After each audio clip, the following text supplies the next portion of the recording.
What I'm showing here is a transverse abdominis activation. So this is often called the deep or the lower core. So it's a muscle that kind of wraps around here. I find that this is really important for lower back stability in some patients. And what I mean stability isn't that like the bones are necessarily moving around, but just that there's not as good of muscle control through a range of motion as we want. And getting some engagement here can be very helpful. There's a couple studies that show that this muscle engages automatically when someone who has never had back pain goes to move, but in people who've had longer term persistent back pain, it gets inhibited or there's a lag or delay, so you go to move and it doesn't kick in until after, which can cause pain.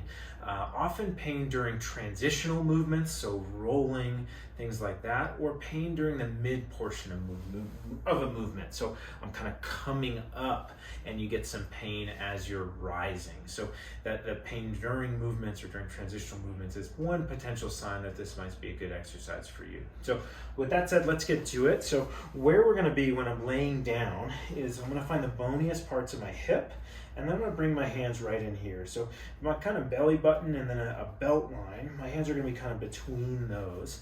And then the exercise is gonna be pulling in or broadening or flattening.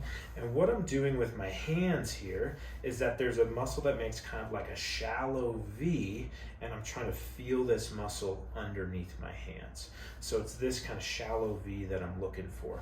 What I often see people do is that they're gonna engage up like that.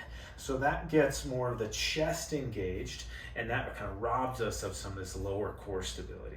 The other thing I see is that people do a more global kind of, they crunch down. That's more of the rectus that can feel really productive, but again, doesn't get this one engaged. Finally, the sequencing is important. So after I engage here, we might stiffen throughout the torso, but I find if in my patients with back pain, if we don't get this one on first, it's harder to find, so to speak, meaning it's harder to turn this on if I have a lot of things engaged first. So we're gonna look for this, and then we're gonna do it laying down, and then I'm gonna show some different variations. So here's the exercise after all that preamble. I'm gonna lay down, and I'm just gonna kind of place my hands here, so hip bone's just inside, and I find it's easier to kind of close the eyes. I'm gonna try to engage here. So on video, it's not gonna look like a whole lot's happening, but what's not happening is that. So I'm not coming there. This, I'm also not pushing my lower back into the table. So if you feel this in your lower back might be trying to provide that stability. So one thing that we can do is place one hand here, and one hand is kind of palpating the tendon of the transverse abdominis. And so I'm going to engage again. And what you shouldn't feel is any pressure, any additional pressure into your hand. So I'm not pushing into my hand like that. I'm kind of engaging this. One other thing that can be helpful is kind of pulling up the pelvic floor, so like kind of stopping the flow if you were going to the bathroom, and so that can help to kind of engage here. Then I should be able to breathe here, so I'm engaged, so I should be able to take some diaphragmatic breaths without losing this engagement. So that'd be something to practice. And then I should be able to hold this on and get some leg movements without losing the stability. So I'm just going to do some marches, and then I'm going to come up here, and this I can shift my back. I'm going to come up here, I'm going to hold, and I'm going to march down. I'm trying not to let any motion happen through here. To make it even harder, I can go out. For me, that's about as far as I can go. See, if I go further, I start to get motion through my back, and I start to lose that low core activation.